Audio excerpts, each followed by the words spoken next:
Welcome to Gita kitchen. ఈరోజు మనము మైసూర్ బొండాలు తయారు చేద్దాము. దానికి కావాల్సిన పదార్థాలు: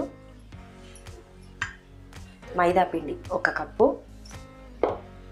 పెరుగు 1 కప్పు, 2 స్పూన్స్ బియ్యం పిండి, 1 పచ్చిమిర్చి సన్నగా తరిగి పెట్టుకోవాలి, 1 రెమ్మ కరివేపాకు సన్నగా కట్ చేసి పెట్టుకోవాలి, 1/2 టేబుల్ స్పూన్ సాల్ట్ చూసి వేసుకోవాలి. మళ్ళీ మనం చట్నీలో కూడా వేసుకుంటాం కదా. చిటికెడు వంట సోడా. ఒక బౌల్ తీసుకొని దీంట్లో మైదా పిండి వేసుకుందాము. బియ్యం పిండి, కరివేపాకు, పచ్చిమిర్చి వేసుకోవాలి, సాల్ట్, చిటికెడు వంట సోడా వేసుకొని కలుపుకోవాలి.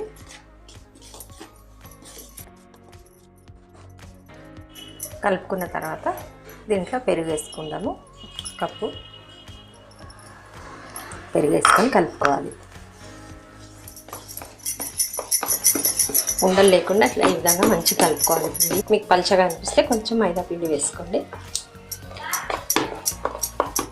ఒకవేళ గట్టిగా అనిపిస్తే ఒక 2 స్పూన్స్ వాటర్ వేసుకోండి, చాలా సరిపోతుంది. ఈ విధంగా బాగా కలుపుకోవాలి. స్పూన్తో వేస్తే ఇలా ముద్దలాగా రావాలి. ఈ విధంగా వచ్చే వరకు కలుపుకోవాలి. దీన్ని మూత పెట్టి ఒక అరగంట సేపు నానబెడదాం పిండిని. తర్వాత మైసూర్ బొండా చేద్దాం. అరగంట సేపు పిండి బాగా నానింది. మూత తీస్తాం. ఇప్పుడు చేతితో కానీ స్పూన్తో కానీ మనం మైసూర్ బొండాలు వేసుకోవచ్చు. ముందు పిండిని బాగా కలుపుకోవాలి. తర్వాత మైసూర్ బొండాలు పెడతాం. మనం ఇలా స్పూన్తో అయినా వేసుకోవచ్చు, చేతితో అయినా వేసుకోవచ్చు. డీప్ ఫ్రైకి ఆయిల్ పెట్టుకుందాం స్టవ్ పైన. డీప్ ఫ్రైకి ఆయిల్ వేడైంది. ఇప్పుడు చేతిని ఒకసారి నీళ్ళల్లో కలుపుకొని ఇలా వేసుకోవాలి చేతితో.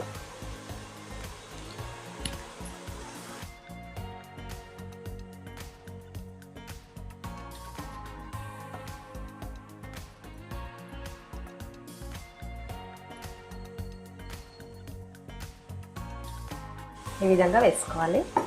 మీడియం ఫ్లేమ్లో పెట్టుకొని ఫ్రై చేసుకోవాలి మైసూర్ బొండాలు.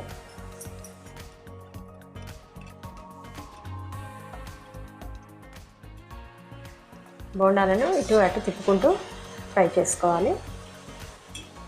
మనం ఫ్లేమ్ పెద్దగా పెట్టుకుంటే పైన అంతా మాడిపోయి లోపల పిండి ఉడకకుండా ఉంటుంది. అందుకే మీడియం ఫ్లేమ్లో పెట్టుకొని ఫ్రై చేసుకోవాలి.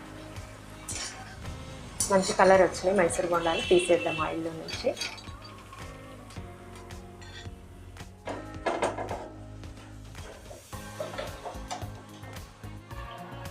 ఇదే విధంగా అన్నీ చేస్తాము మైసూర్ బొండాలు.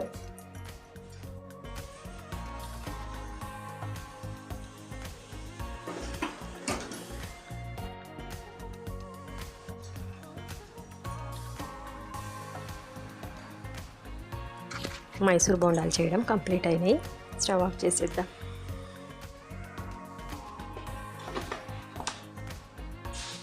మైసూర్ బొండాలు రెడీ అయినాయి. ఈ వీడియో మీకు నచ్చినట్టయితే లైక్ చేయండి, షేర్ చేయండి, కామెంట్ చేయండి. సబ్స్క్రైబ్ చేయని వాళ్ళు ఉంటే సబ్స్క్రైబ్ చేసుకోండి.